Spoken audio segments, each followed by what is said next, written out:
Ooltanii bultanii akkam jirtu? Har'agaa mata duree gororuu jedhuun isinitti deebi'een jira. Chaanalii kanaaf haaraa taanaan sabiskiraayib gochuun asumaan maatii ta'a. Waa'ee fayyaa keessumaan daa'immanii fi haadholii waan hedduu irraa barattuun jira. Mee har'a immoo waa'ee gororuu irratti barnoota gabaabduun qabadhee jira. Akka armaan gadiitti waliin haa ilaallu. Gororuu jechuun egaa tariitii naannoo adda addaatti jecha adda addaa qabaate yeroo nam tokko kan daa'imni tokko hancufni fedhii malee hedduminaan karaa afaanii dhufu yookaan ba'u jechuudha. Gororuu jechuun akkuma suuraa irratti argaa jirtan kana. Akkuma amma jenne gororuu jechuun yeroo hancufni fedhii malee karaa afaanii dhufu jechuudha. Noormaalii hancufni faayidaa hedduu qaba. Akkuma beektan hancufni afaan jiisaa nyaata lallaaffisuudhaan akka nyaanni afaan keessatti daakamuu fi salphaatti liqimsamuuf ni mijeessa. Akkasumas nyaata erga liqimsinee booda afaan keessatti hafee qulqulleessuun fayyummaa afaaniif ilkaan ni eega. Akkasumas immoo gororri wantoota farra baakteeriyaa ta'an of keessaa qaba waan ta'eef nyaatamuu ilkaanii ni hir'isa. Akkasumas immoo infekshinii adda addaaf akka nuti hin saaxilamneef nu gargaara jechuudha. Noormaalii dhalli namaa daa'imman jechuudha naannoo ji'a lamaa eegalaniiti kan gorora oomishuu jalqaban. Xannachi gorora oomishuu kan inni gorora oomishuu jalqabu dhala namaa keessatti naannoo ji'a lamaati. Torban 8 booda jechuudha. Torban 8 jalqabee daa'imman gorora oomishu. Haa ta'u malee yeroo kanaa hancufa liqimsuun beekan waan ta'eef akkasumas immoo yeroo ciisan yeroo ta'an afaan bananii waan ta'aniif gororuu eegalu. Gororri karaa afaanii dhufa jechuudha.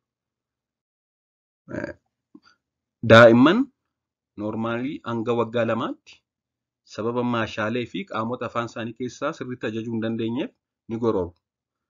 Akkuma nama jedhee afaan bananii taa'u akkasumas immoo gorora liqimsuu hin danda'anii akkasumas arraba isaanii maashaalee afaan keessa sirriitti waan hin to'anneef ni gororu. Kun egaa deemsa guddina keessatti dhufuudha. Booda keessa garuu kana to'achuu waan jalqabaniif gorora liqimsuu eegalu gororri hin ba'u jechuudha. Keessumaa naannoo ji'a 3 hanga ji'a 6 akkasumas yeroo ilkaan biqilchan hedduminaan gororu. Akkasumas immoo namni gurguddaanu namni kamuu yeroo rafu gororuu mala. Keessumaa yeroo garaan yookaan cinaachaan rafu. Egaa kanneen kun kan rakkoo fayyaa waliin wal qabatan miti. Noormaalii kan ta'an jechuudha. Daa'imni nama waggaa lamaatti yoo gorore kun rakkoo tokko hin qabu. Rakkoo fayyaa wajjin wal qabatu miti. Haa ta'u malee waggaa lamaa ol kan gororan yoo ta'e hedduminaan kan gororan yoo ta'e waggaa lamaa ol umurii isaanii ala waan mudateef kun rakkoo fayyaaf mallattoo ta'uu danda'a. Daa'imman waggaa lamaa olii yoo hedduminaan gorora ta'e akka isaan gororan kan godhe wanti ta'ee jira jechuudha. Rakkoon fayyaa ta'ee jira. Kanaaf waggaa lamaa ol yeroo hedduu hedduminaan gororu taanaan sirrii miti rakkoo wayii jira jechuudha. Sababni akka gororan taasisu waggaa lamaa booddee jechuudha. Akkasumas hedduminaan immoo waggaa lamaan dura akka gororan kan taasisu tokko nyaatadha. Keessumaa sooranni asiidawaa ta'an kanneen akka loomii, burtukaana, mandariinii fi kan kana fakkaatan amala gorora namatti baay'isuu waan qabaniif akka daa'imman gororaniif sababa ta'u jechuudha. Akkasumas immoo nyaata mi'aawaa akka sukkaaraa of keessaa qaban hedduminaan akka daa'imman gororan taasisa. Akkasumas garbiraan madaa afaan keessaa madaa afaan keessaa fi funyaanii keessumaa toonsilii fi fangasiin afaan keessatti ba'u wanta kana fiduu irratti gahee guddaa taphatu. Ijoolleen yeroo toonsiliin isaanii madaa'u akkasumas fangasiin afaan keessatti ba'ee afaan isaanii arrabni isaanii addaatu hedduminaan gororu. Inni garbiraan namni kamuu yeroo dugdaan yookaan cinaachaan rafu ni gorora. Garbiraan akka ijoolleen gororan kan taasisan keessaa inni garbiraan ilkaan baasuu gaafa eegalanidha. Yeroo ilkaan baasuu eegalan hedduminaan gororu. Kana malees immoo rakkoo maashaalee gororuu kana to'atan yoo qabaatan cleft lip, cleft palate, arrabni isaanii lafeen mangaagaan isaanii yoo xinnoo rakkoo qabaate uumamumaan banaa yoo ta'e fa'aa rakkoo akkasii qabaachuu danda'a jechuudha. Kana malees guddinni sammuu isaanii miidhamaa yoo ta'e sammuun isaanii boodattafa yoo ta'e mental retardation kan jedhamu yoo qabaatan yookaan sammuun isaanii yeroo da'umsaas ta'e yeroo kamuu miidhaan irra ga'e yeroo ta'e wanti kun hedduminaan mudachuu danda'a waggaa lamaan boodallee. Kana malees garaacharraati asiidii fi nyaanni garaacharra jiru yoo baay'achuun gara afaaniitti deebi'a ta'e kan gaastiroosofaajal rifileeks kan jedhamu jechuudha. daa'imman hedduu gororuu danda'u.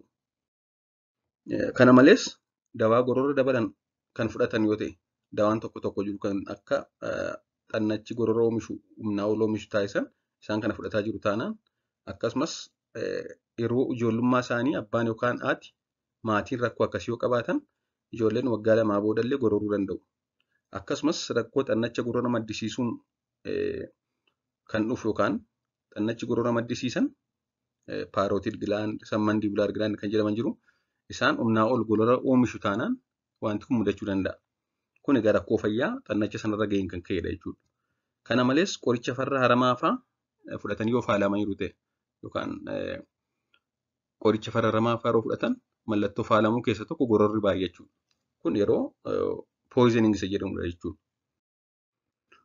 Mee maal gochuu qabna yoo jenne kan jalqabaa kan beekuu qabnu yeroo dheeraaf gororuun gogaa naannoo afaanii miidhuun madeessuu fi dhibee sombaaf daa'imman saaxila. Nimooniyaaf akkasumas immoo gogaa naannoo afaanii waan miidhuuf angulaar keelaatti kan jedhamu dhibee akkasiif isaan saaxila jechuudha. Akkasumas illee yeroo hedduu gororuun keessumaa waggaa 2-3 booda ofitti amanamummaa isaanii hir'isaa akkasumas uffata isaanii ni xureessaa kun dhaabbachuu qaba jechuudha.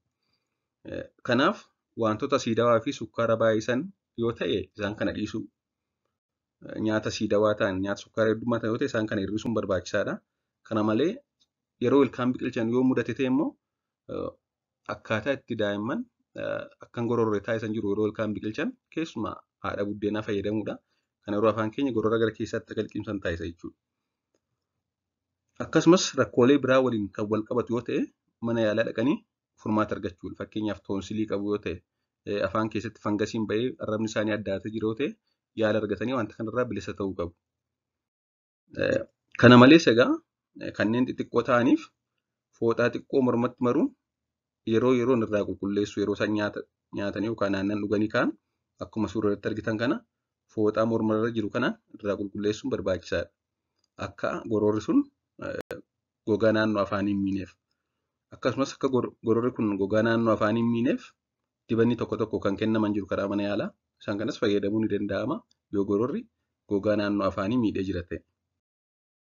Akkuma sila jennee maatii keessa namni waan akkasii qabu jiraate daa'imman waggaa 2 booddeellee gororuu danda'u jenneerra. Kanaaf yoo gororri sun hedduu miti ta'e akkasumas maatii keessa ijoollummaatti wanti kun jiraate waggaa 2 booddeellee mudatee hanga waggaa 4tti dhiisuu danda'a waan ta'eef yeroo kennuun barbaachisaadha hanga waggaa 4tti jechuudha. Akkasumas rakkoo guddina sammuu yoo qabaatan mental retardation kan jedhamu miidhaan ta'e yeroo da'umsaa irra ga'eera ta'e yeroo da'umsaa affanamanii yeroo ta'e rakkoo fayyaa garbiraa kan qaban yoo ta'e hakiima mariisuun barbaachisaadha. Qorichoonni gorora hir'isan yookaan hancufa hir'isan tokko tokko jiru. Akkasumas akkaataa itti gorora ittisan shaakalsiisuun yookaan fiizikaal teraappii kan jedhu barnoonni tokko tokko jira. Kana malees immoo xannachoota gorora oomishan kana akka isaan gorora hin oomishne kan bifa sarjeriidhaan kennaman jiru isaan kan argachuu ni danda'ama waan ta'eef ogeessa fayyaa mariisuun baay'ee barbaachisaadha. Waan dhaggeeffattaniif hedduu galatoomaa. Kan itti aanu irratti immoo barnoota waa'ee gororri baay'achuu yeroo ulfaa qabadheen dhiyaadha. Asumaan galatoomaa jechuun barbaada.